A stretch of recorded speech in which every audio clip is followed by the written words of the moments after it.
Si vous avez cliqué sur cette vidéo, vous vous doutez bien qu'aujourd'hui on ne va pas parler de régime cétogène, on ne va pas parler de repas, on ne va pas parler d'alimentation ni même de métabolisme. Non, puisqu'aujourd'hui c'est le moment de l'année où vous pouvez vous faire une boisson grasse dans un spooky mug et où je vais vous raconter une petite story time. Donc si vous avez envie d'écouter une petite histoire qui n'est pas à proprement parler une histoire d'Halloween, ce n'est pas une histoire qui fait peur ou quoi que ce soit, mais c'est une histoire qui a des connotations un peu éso et que donc j'ai hésité à vous la raconter ce moment, mais je me suis dit non. Je veux la garder pour Halloween, elle a un côté Halloween. Donc, si vous êtes prêts, si vous avez fait votre boisson grasse, si vous avez envie d'écouter une petite histoire, installez-vous confortablement et je vous raconte l'histoire que j'ai intitulée The Cat Sitting Situation. Bon, j'interromps cette vidéo 5 minutes, ça n'a rien à voir, mais c'est des informations que je veux vous communiquer et c'est mon meilleur moyen ici de vous communiquer. C'est des informations que j'ai reçues cette nuit, donc elles sont fraîches, mais je sais qu'il y en a beaucoup d'entre vous qui s'inquiètent parce qu'elles ont commandé des collagènes en cacao et qu'elles n'ont pas reçu.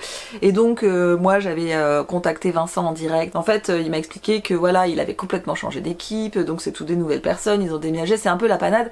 Et ce qu'il faut comprendre, c'est qu'un cacao, en fait, c'est 4% de l'activité de tout ce que fait Vincent dans son entreprise. Et à la fin de l'été, il s'est posé la question de est-ce que je réouvre le webshop ou pas. En fait, il s'est posé cette question parce qu'il a pas, vu qu'il a changé toute son équipe et que c'est une très petit pourcentage de l'activité, il n'avait pas vraiment la possibilité de dédier quelqu'un à faire des envois réguliers, à répondre aux services clients, etc.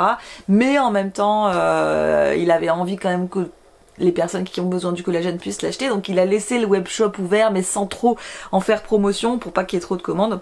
Le problème c'est que du coup ils peuvent pas se permettre d'envoyer les commandes régulièrement et qu'il y a beaucoup d'attentes parce qu'ils envoient par batch si vous voulez. Alors attention, je suis pas en train de dire qu'ils ont pris la bonne décision, je suis pas en train de dire que c'est ça qu'il fallait faire, je suis surtout pas en train de dire que c'est ce que moi j'aurais fait, j'aurais certainement pas fait ça. Je vous transmets juste l'information que j'ai. Déjà, de pas vous inquiéter parce que si vous n'avez pas de réponse à vos mails, c'est juste parce que ils n'ont pas réussi à... Il n'y a pas quelqu'un qui a que ça à faire de la journée pour répondre. Et ils n'ont pas décidé de vous voler ou de pas vous envoyer votre collagène. C'est juste que ça va prendre plus de temps que la normale. Et la normale était déjà pas rapide, on va pas se mytho. Encore une fois, je vous dis pas que c'est ce que moi j'aurais fait, je vous dis juste que c'est ce qui se passe et c'est pas une volonté d'arnaquer les personnes. Moi, en attendant, je commande le collagène de chez Nutri & Co. Certes, en composition il est beaucoup moins élaboré, mais ça reste un collagène à 2000 Dalton qui est absorbable, qui est d'assez bonne qualité. Et voilà, c'est ce que j'ai fait en attendant parce que c'est livré extrêmement vite et parce que j'en ai besoin de mon collagène. Je peux comprendre, je me mets totalement à votre place, si vous commandez c'est que vous en avez besoin. Si vous avez commandé un collagène en cacao et que vous l'avez pas reçu et que vous êtes très inquiet parce que ça fait plus d'un mois, dans tous les cas, moi j'ai jamais laissé personne en déroute, vous pouvez me mettre un mot en commentaire, je fais de mon mieux pour vous aider, mais il faut comprendre que c'est pas mon travail, normalement je suis pas responsable de ça et je peux pas me substituer à un service client de chez eux parce que j'ai moi-même un travail. Donc c'est pour ça que ce que je vous conseille dans l'intermédiaire c'est plutôt de commander autre chose. Donc sachez que vous avez moins 10% chez Nutri & Co avec mon code SUPERKETO10. Moi en tout cas à partir de maintenant et tant que les choses ne seront pas retournées à la normale, je vous conseille de vous diriger vers Nutri & Co. Mais voilà, le fin mot de l'histoire c'est ne pensez pas que vous êtes arnaqué ou qu'il n'y a pas de solution, c'est pas le cas, c'est juste que les choses sont déstructurées et que ça va prendre plus de temps, mais dans tous les cas, que moi je suis là et que j'ai quand même un contact avec un cacao. Alors si vous arrivez d'écouter mes lives, vous savez sûrement que cet été j'ai gardé un chat. Alors dire j'ai gardé un chat est une très mauvaise façon de décrire la situation. Non, ce qui s'est passé réellement c'est que je suis tombée amoureuse d'un chat, je suis tombée amoureuse de Litsi, une amie très proche, Jeanne-Laure, s'est trouvée en galère à la fin du mois de juillet, elle avait besoin de quelqu'un pour garder son chat, moi j'avais 0 vacances de prévu au mois d'août, j'étais un peu le client parfait. Je savais pas trop à quoi m'attendre au début parce que je me suis dit tiens, ça se trouve elle va m'abîmer des choses dans ma maison, ça se trouve elle va m'empêcher de dormir la nuit, vous savez que moi je suis piquée avec mon sommeil, ça se trouve ça va me faire un fil à la patte à la maison, enfin je savais pas trop comment ça allait se passer, mais je dois dire que rapidement, au bout de 2 jours, Litsi, elle avait déjà complètement gagné mon cœur. Litsi, c'est un Maine Coon, complètement majestueux, et ceux qui me connaissent, les gens qui sont dans mon cercle, je pense qu'au mois d'août, ils en avaient ras-le-bol de Litsi, parce que je faisais que de parler de ça, c'est-à-dire que la pauvre Elise, elle entendait parler que de Litsi, alors oui, elle entendait aussi parler de mecs, mais majoritairement, elle entendait parler de Litsi, je parlais de Litsi à mes parents, à mes amis, même aux clients au tarot, enfin, je veux dire, tout le monde a entendu parler de Litsi, parce que très vite on était cul et chemise. Et puis en plus on a énormément de points communs. Elle est caractérielle, elle passe son temps à faire des siestes, elle est routinière as fuck, enfin, franchement on était potos quoi. J'ai même accepté de perturber mes routines tellement j'étais in love de Litsi. Pour vous donner un exemple, moi normalement je dors par terre, mais Litsi la nuit, elle aime bien aller sur les canapes. Et du coup, au bout d'un certain temps, je me suis mis à dormir sur mon canapé, juste dans l'espoir que du coup elle dormirait à côté de moi. C'est ce qui s'est passé. Du coup, moi j'étais trop contente. L'après-midi, on faisait des siestes ensemble. Quand il faisait hyper chaud dehors et que moi je sortais faire UVB, elle venait avec moi, alors elle se mettait à l'ombre, mais elle venait quand même à côté de moi. Et puis moi je faisais vraiment mon max pour qu'elle ait tout. Je lui passais tous ces petits caprices sur le jambon. Jeanne-Laure, si jamais t'écoutes cette vidéo, ferme tes oreilles à ce moment-là. Bon, je devais lui donner une demi-tranche de jambon par jour, mais c'est pas du tout ce qui s'est passé. Je lui en donnais beaucoup plus, mais du coup elle mangeait pas trop ses croquettes. Elle a une petite fontaine à eau qui fait du bruit. Et Jeanne-Laure m'avait dit tu peux l'éteindre la nuit parce que ça va te saouler. Mais je l'éteignais pas. En fait, j'ai appris à dormir avec le bruit de la fontaine à eau. Litsi m'a appris la flexibilité. Franchement, à part certaines nuits où elle faisait des raffus parce qu'elle avait son quart d'heure américain à 4h du matin et qu'après elle faisait une crotte et que ça puait. C'est un peu les moments où j'ai pesté après elle, mais à part ça, c'était trop bien d'être avec Litsi. Je dois dire aussi, là c'est pareil, Jeanne-Laure ferme les oreilles, que j'avais plutôt des consignes que si elle sortait, fallait quand même que je reste avec elle avec la laisse. Sauf que très rapidement la laisse, ça n'a pas fonctionné parce que déjà elle déteste. Et j'ai capté que quand je lui mettais la laisse, en fait elle arrivait à l'enlever. Mais en même temps, c'était pas un chat aventureux. Et en fait, quand elle sortait, elle faisait des petites avancées, pas des glingos quoi, et elle revenait toujours. Et puis Jeanne-Laure m'avait donné des techniques pour la faire revenir, avec du jambon, des trucs comme ça. Donc c'est arrivé quelquefois qu'elle fasse des échappées, mais elle revenait toujours. Elle avait, je pense, assez bien compris son périmètre. Et le mois d'août est vraiment passé à une vitesse folle. J'ai pas vu le temps passer, si bien que un mardi matin, je me réveille et elle est à côté de moi sur le lit et je lui dis ah Litsi, tu sais il nous reste que quelques jours, faut qu'on en profite quoi parce que y a ta famille qui va rentrer, tu vas rentrer chez toi, donc faut qu'on profite. Et donc ce jour-là, 14h30, comme d'habitude, je sors pour faire mon temps du bébé. J'étais en train de lire un livre, elle était à côté de moi, puis vers 15h15, je m'endors. Pareil, toujours à côté de moi. À 16h, je me réveille de la sieste. Et Litsi n'est plus à côté de moi. Et franchement, je me suis pas inquiétée parce que, elle faisait ça. Elle faisait des petites sorties, elle faisait des petites aventures. Donc, je me suis dit, ok, je lui laisse faire son truc. 17h30, Litsi n'est pas rentrée et je devais voir une copine à 18h30 et je lui dis, écoute, est-ce que tu peux venir chez moi plutôt que moi je vienne? Parce que, Litsi, elle est pas rentrée. Alors, ma pote me dit, pas de problème, elle vient, on fait tarot, mais moi j'étais pas dedans parce que, 6h30, elle est pas là, 19h30, elle est pas là, 20h30, elle est pas là. On avait déjà, avec ma pote, fait des tours. On avait fait les tricks de faire du bruit avec le papier du jambon, j'avais des potes qui m'avaient dit sors la caisse dehors, secoue des gamelles de croquettes, machin. Ma pote part vers 22h, Litsi est toujours pas là. J'ai regardé sur différents sites qui disent quoi faire quand il y a des animaux perdus, donc il y avait tous les steps à faire, vous savez les trucs genre mettre des affiches, mettre des annonces sur les sites, demander aux voisins, parler aux voisins, faire des tours de quartier, donc je sors, je refais un tour de quartier, je prends ma lampe torche, je vais visiter les caves, je vais visiter les parkings, donc je suis inquiète mais je suis pas encore non plus au bout du rouleau parce que je me dis non mais c'est un chat, il va rentrer. Puis en plus j'avais rencontré un gars, un français qui vivait à Montréal et qui était là en vacances. Il m'avait dit mais non mais tu sais moi le chat de mes parents il rentre tout le temps, il sort, il fait des vadrouilles mais il rentre tout le temps à 23h, il y a plusieurs choses qui me disaient elle peut encore rentrer pendant la nuit. Sauf que le lendemain matin, quand je me suis réveillée, elle était pas là. Et là en fait c'est comme si la panique qui avait été contenue par mon mental la veille, d'un coup il y avait plus de barrière. D'un coup, vous savez, c'est comme genre, il y avait un barrage, la pression s'est accumulée derrière le barrage et d'un coup, il y a tout qui pète. Et là, j'ai plus du tout été capable de contrôler mon mental, ça a été vraiment complètement la panique. Je ne pouvais quasiment plus m'arrêter de pleurer. Je pense que c'est mon cerveau d'enfant qui a eu des chats, qui faisait plus la différence, c'était devenu mon chat. Mais au moment où je l'ai perdu, donc il y avait toute la panique et l'enfer d'avoir perdu ton chat, plus la prise de conscience, mais attends meuf, c'est même pas ton chat. Parce qu'il faut que je vous dise, non seulement c'est le chat de Jeanne-Laure, mais Jeanne-Laure, elle a 4 enfants, c'était le chat de l'aîné de la famille, c'est le seul chat que la famille ait jamais eu, c'est le chat de la famille. Puis Litsi, c'est pas un chat que tu peux remplacer par un autre chat. C'est un putain d'animal irremplaçable. Et en plus, c'est un Maine Coon. Les Maine Coon, ça se fait voler parce que c'est cher, machin. Donc je retourne voir les parkings, je retourne voir les garages, je retourne faire un tour de dehors, je parle aux voisins, je fais un groupe WhatsApp avec les voisins en leur expliquant le truc, les voisins qui me donnent des conseils, machin. Mes voisins, ils ont été adorables, ils ont fait des tours dans le quartier, chacun à leur moment. renseignements, ils ont proposé des conseils. Le problème en plus c'est que de 10h à midi, il fallait absolument que je sois chez moi parce que j'avais encore l'intervention d'un technicien Orange. Donc je pouvais même pas être partie de 10h à midi pour aller faire des tours et chercher Litsi.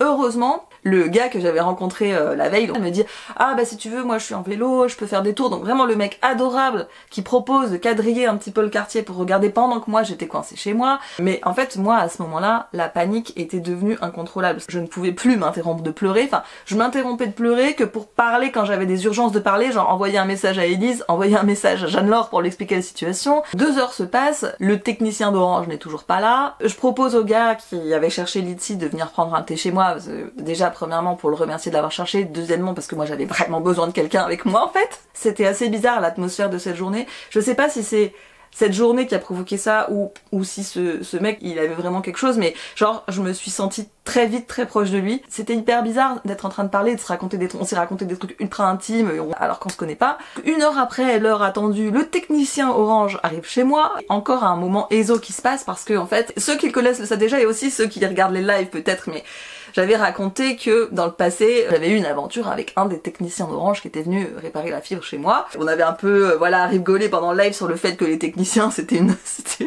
un filon. Le technicien arrive, c'était pas celui-là, c'était un autre.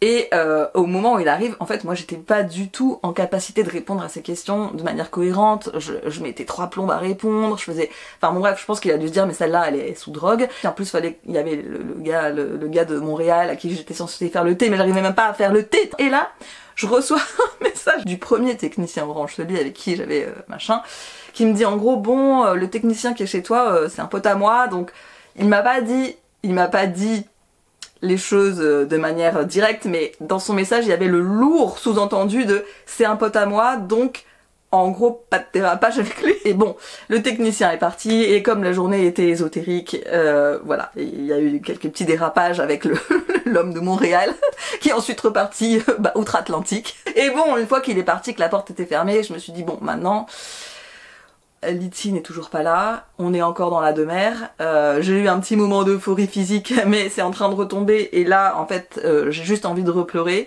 Que faire? Et en plus, j'avais rendez-vous à 14h à Shambhala pour signer mon contrat parce que je commençais à travailler chez eux. Ça m'embêtait de partir de chez moi parce que je me disais oui mais si Litsi revient, machin, mais bon de toute façon visiblement elle n'avait pas prévu de revenir tout de suite. Je suis partie de chez moi en laissant la porte-fenêtre grande ouverte au cas où, la litière dehors, le jambon, les croquettes, enfin tout le bordel.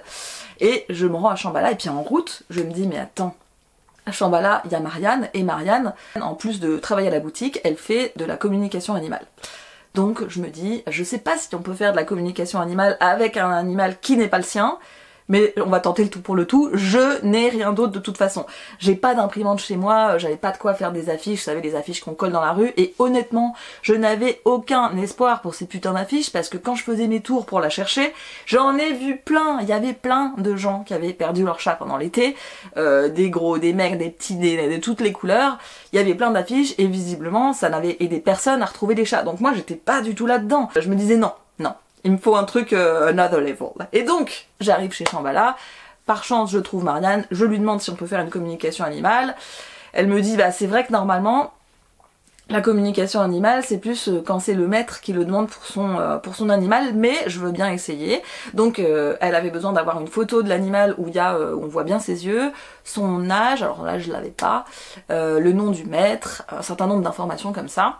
Je vous avoue, bon, au moment où je le fais, moi je me dis juste, il y a un outil qui existe, cet outil tu l'as pas encore essayé, le chat tu l'as pas encore retrouvé, donc essaye tout ce que tu peux essayer. Donc elle descend dans sa petite pièce, elle fait la communication animale, elle remonte, elle me dit qu'elle a réussi à communiquer avec Litsi, que Litsi en fait avait très bien compris qu'elle était chez moi, elle s'est pas sauvée en fait, elle a suivi une espèce de sauterelle qui en fait s'amusant à la suivre, au bout d'un moment elle s'est retrouvée perdue. Elle me montre un petit schéma, elle avait dessiné un espèce de petit schéma, elle me dit ben voilà, à peu près, c'était assez précis son dessin, je suis dégoûtée parce qu'en fait j'aurais vraiment voulu le garder mais je le trouve plus, mais c'était relativement précis, c'est juste qu'il n'y a pas les noms de rue, donc cet endroit précis il peut être n'importe où, il peut être là comme à 3 km, et toi tu sais pas où chercher quoi.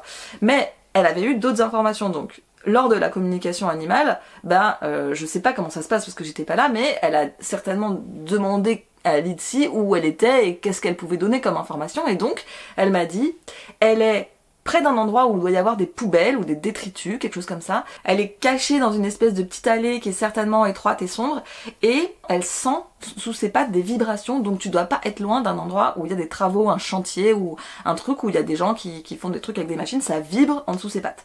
Et puis elle finit en disant, elle a trop chaud à ses coussinets, et elle, certainement elle a dû marcher, je sais pas, sur du bitume ou des trucs, c'est trop chaud, et donc elle peut plus marcher et elle veut qu'on vienne la chercher. Et en gros le message c'est je suis une princesse, maintenant vous venez me chercher. Sur le moment je me suis dit quand même c'est une bonne nouvelle. Si la communication animale est juste, ça veut dire qu'elle a pas été volée par quelqu'un, elle est pas chez quelqu'un, elle est dehors, et si elle peut pas trop marcher, elle va pas s'enfuir plus loin. Et elle m'avait dit aussi, quand elle est sortie de chez toi, elle est allée tout droit. Déjà ça me donnait aussi une direction de vers où fallait aller. L'espoir qui était parti commence à renaître. Je commence à me raccrocher à quelque chose et à me dire ok, en fait elle est là et elle veut qu'on la trouve, parce que un animal qui veut pas être trouvé, c'est pas la même chose qu'un animal qui veut être trouvé. Donc moi j'avais ce truc de ok, on peut encore la trouver, et puis en plus j'ai aussi l'espoir parce que elle me parle de vibrations et de travaux, et en fait dans la rue où moi je pense, il y en a un certain nombre. Il y a un gros chantier, là où on fait avec Elise, on fait le lever de soleil au Chantard. Il y a des possibilités que ça soit là. Je repars aussi vite possible de Shambhala, je retourne chez moi, je prends une bouteille d'eau, la gamelle de litchi avec du jambon coupé dedans, un papier alu pour faire le bruit, mon téléphone avec la photo de litchi. J'ai passé 3h30 dehors. C'est-à-dire que de 15h à 18h30, j'étais dehors. La journée a continué d'être éso, même pendant la recherche. Passant devant une petite allée, je vois des meubles, des détritus, des trucs, donc je vais là, je me dis c'est peut-être là les poubelles, puis les chats ils peuvent se cacher, mais en fait c'était juste une dame qui était en train de se faire expulser de chez elle, et donc il y avait toutes ces affaires qui étaient là, et en face il y avait des espèces d'anciens garages désaffectés avec il y avait plein de chats là, donc moi je me suis mis à farfouiller là, et puis là il y a un mec qui me dit qu'est-ce que vous faites là, nanana, donc moi je sors ma tête des buissons en larmes, les yeux rouges, ébouriffés, limite insolation. Bon, effectivement, j'avais l'air d'une folle, et je commence à lui expliquer, je commence à pleurnicher, lui montrer les photos de litchi. Il me dit, ah, on va aller voir Marie-Pierre. Donc, je ne sais pas qui est Marie-Pierre, mais docilement, je le suis. Et je rappelle quand même le contexte de l'histoire. On est à Villeurbanne, mais c'est vrai que c'est un endroit de Villeurbanne où, moi j'habite dans un immeuble, mais 150 mètres, 200 mètres plus loin, vous avez déjà des maisons. Et c'est ça le truc aussi, c'est qu'il y avait plein de maisons avec des petits jardins où elle aurait pu être cachée. Le type ouvre une petite porte arrière comme ça, il me dit de le suivre, et là je me retrouve dans une espèce de grande terrasse avec une piscine, mais pas une piscine hors sol, hein, une piscine creusée dans le sol, super belle. J'étais là genre, what? On est à Villeurbanne? On est à 200 mètres de chez moi, il y a une piscine, personne ne m'a rien dit. Mais bon bref. On a trouvé Marie-Pierre a essayé de nous aider, mais Marie-Pierre n'avait pas vu le chat. Et en fait, je vous donne l'exemple de Marie-Pierre, mais je peux vous dire que tous les garagistes, tous les boulangers, toutes les boutiques qui étaient ouvertes, ou les gens qui étaient dehors à ce moment-là, les passants, les voisins, toutes les personnes qui étaient sur mon chemin entre 15h et 18h30, ils ont mon numéro de téléphone et la photo de litchi. Parce que j'étais en mode, il faut que l'univers entier soit en train d'appeler litchi. C'est pas tellement que je pensais qu'ils allaient me la retrouver. La plupart d'entre eux, ils étaient en mode wesh, tout le monde perd son chat en ce moment, ma pauvre, bon courage, mais tu vas pas la trouver. Je voyais en fait dans le regard des garagistes ou des gars ils étaient gentils, tu vois, mais ils me regardaient avec un petit air de dire t'es une cause perdue quoi. Mais moi, je me disais, si tout le monde sait qu'il faut trouver litchi, si tout le quartier appelle le nom de litchi, l'univers va m'amener litchi. J'étais un peu, bon, j'avais peut-être pris une insolation à ce moment-là, on ne saura pas. Donc, mais bref, il est 18h30, je rentre chez moi et je vois vraiment en pas loin de chez moi un dernier truc de garage. C'était pas vraiment un garage, mais il y avait 2-3 pélos qui étaient en train de faire des travaux. Il y avait un peu des bruits de perceuses, de trucs, de machin. J'étais en fin de course, je vais les voir, pareil, je leur donne mon numéro, je leur montre la photo de litchi, je leur dis appelez-moi si vous la voyez, machin. Et là je me dis mais attends, eux aussi donc ils font du bruit, des trucs qui vibrent, peut-être que... Et en fait, en face de cet endroit, je vois une résidence et je sais pas pourquoi, je me dis elle est là. J'ai ce truc de me dire elle est là, c'est en face de la maison, c'est pas si loin, et en fait je regarde par la balustrade et je vois que même là il y a des travaux, il y avait des préfabriqués, des détritus, ça correspondait un peu au dessin que Marianne m'avait fait, donc je sonne, la concierge m'ouvre, je rentre, et là je passe 20 minutes dans la cour, je fais tout le tour du truc, j'appelle litchi, elle est pas là. C'était vraiment un fail, mais au fond de moi j'étais en mode je pense qu'elle est là. Je rentre chez moi, il est 19h, je suis en sueur, je suis dégoulinante, je suis crado. Puis à ce moment-là, Jeanne-Laure m'appelle pour me dire bon, on est en route, on rentre plus tôt. Ce soir, on déboule chez toi à 23h30 avec les enfants et on part tous en chasse de litsi. Je vous avoue, à la fois j'étais angoissée parce que je me disais putain mais ils vont me tuer, et à la fois je me disais je suis pas contre une brigade de renfort. Je sais pas, il y a une partie de moi qui se dit à 5 on va la trouver, en plus c'est sa famille, elle va reconnaître les voix, ils vont l'appeler, enfin il y avait une partie en moi qui s'est relâchée parce que je me suis dit bon là je vais me reposer, mais ce soir on se remet en scène. Et là j'ai un pote, quelqu'un que j'ai pas vu depuis très longtemps, et qui me dit ah ça te dit ce soir on se fait un zoom ensemble, on mange ensemble, on fait un zoom machin. Je lui dis ah bah oui pourquoi pas. Et en fait c'est pas le genre de choses que je fais, mais dans cette journée, il s'est pas passé des choses que normalement je fais. Et en fait, ce zoom il était super bien parce qu'il m'a permis aussi de parler d'autre chose, de penser à autre chose. Mon mental il décrochait pas, la peur elle partait pas. Je savais même pas que j'avais autant de pleurs en moi. Je savais pas qu'on pouvait pleurer autant. Je crois n'avoir jamais pleuré un mec autant que j'ai pleuré ce chat. La réserve de larmes apparemment est infinie quoi. Et en fait c'était trop marrant parce que on a fait, je crois, on est resté à parler peut-être 2h, 2h30, et comme j'étais dans un état second, je me suis mis à parler de trucs dont j'aurais jamais parlé. Tu parles pas avec un mec d'histoire sexuelle ou de machin, ou alors seulement si t'es très intime avec, mais là c'était pas le cas. Mais en fait c'était un petit peu génial parce que c'est précieux d'avoir des informations du camp adverse. Et en fait c'est trop bizarre parce que dans cette discussion qui n'était pas du tout programmée, pas prévue, j'ai compris des trucs que j'ai pu dire ou faire de travers et qui ont fait capoter, pas des relations mais des interactions avec d'autres. Mais c'était improbable parce que cette discussion et ces circonstances, ils ont ouvert un espace d'intimité qui aurait peut-être pas existé autrement, et cette personne qui jusqu'à présent pour moi était juste une connaissance, j'étais là genre mais ah wesh, mais on a beaucoup de points communs. Et à 23h30 comme prévu, Jeanne-Laure et sa famille débarquent. Donc il n'y avait pas la famille au grand complet, mais il y avait Jeanne-Laure et les 3 plus grands de ses enfants. Je vais pas donner les prénoms pour des raisons évidentes, mais il y avait 2 garçons et une fille. Et bon, c'est vrai qu'ils ont été gentils quand ils sont rentrés, ils m'ont dit bonjour, ils m'ont fait la bise, mais déjà moi j'étais extrêmement mal. Et surtout vu leur tête, je me suis dit ok, si on ne retrouve pas litsi, moi on ne me retrouvera pas non plus. Ils étaient très bien équipés, hein. Ils sont arrivés avec les lampes frontales. On commence à tous chercher, mais dans la résidence autour de mon jardin. Et en fait, moi je les ai laissés faire, mais je savais très bien que c'était peine perdue parce que la résidence autour de mon jardin, litsi, elle connaissait par cœur. Si elle était là, elle serait évidemment rentrée. J'étais un peu mal à l'aise de dire que j'avais fait une communication animale, mais à un moment j'ai dit bah écoutez voilà, moi j'ai fait ça, j'ai eu ces informations qu'on m'a données, et j'étais surtout en mode bah en fait soit on cherche comme des fous dans les 3 km à la ronde, soit on se dit que ces informations elles ont quand même une valeur et on va chercher là. Et moi je leur dis de toute façon, moi j'ai l'intuition qu'elle est là, dans cette résidence là. Donc on retourne à la résidence où j'étais arrivée à 18h30 et où je l'avais pas trouvée. Sauf que cette fois-ci, il n'y avait pas de concierge pour nous ouvrir, puisque là on a commencé à chercher, il est déjà minuit passé, donc évidemment personne nous ouvre, mais heureusement le plus grand des enfants de Jeanne-Laure, il fait quasiment 2 mètres, donc lui il est passé par-dessus la barrière de la résidence, il nous a ouvert de l'intérieur, très discret, l'équipé, donc on rentre les 5 avec nos lampes frontales et nos trucs, et puis en plus, bah, pour avoir plus de chances de la trouver, fallait qu'on appelle, donc il y avait des enfants qui appelaient, tout le monde appelait, et puis bah, on a fait des petits groupes de recherche parce que la résidence était assez grande, et moi j'étais avec le plus jeune des enfants, qui était celui, je pense, qui faisait le plus confiance à la communication animale. Et il arrêtait pas de me dire, vas-y, répète-moi ce qu'elle a dit la voyante, répète-moi ce qu'elle a dit la meuf. Et donc, il répétait à voix haute les informations.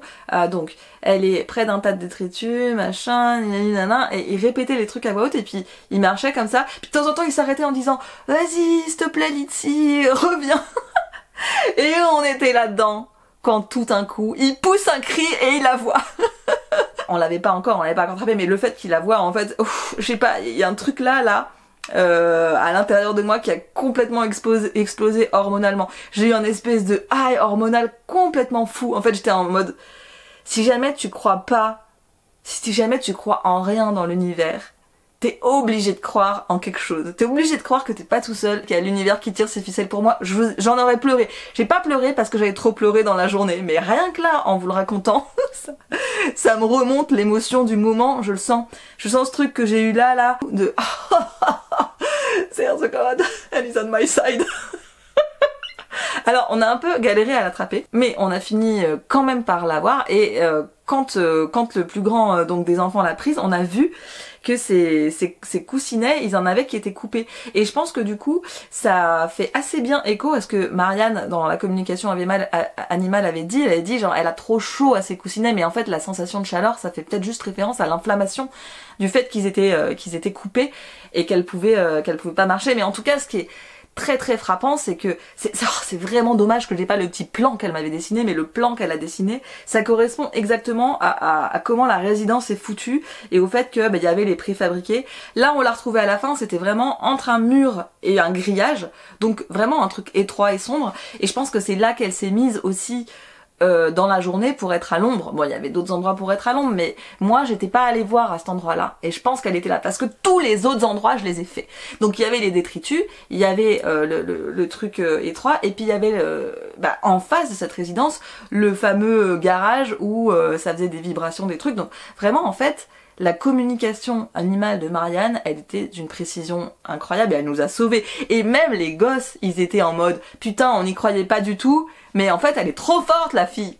Bon, alors évidemment, une fois qu'on a eu trouvé Litsi, qu'on a eu ramené à la maison, tout le monde était euphorique, il n'y avait pas que moi, on était en super high comme si on avait pris des drogues. Et quand ils sont partis, bon moi j'ai eu du mal à redescendre, adrénaline, norépinéphrine, tout ça c'était au max.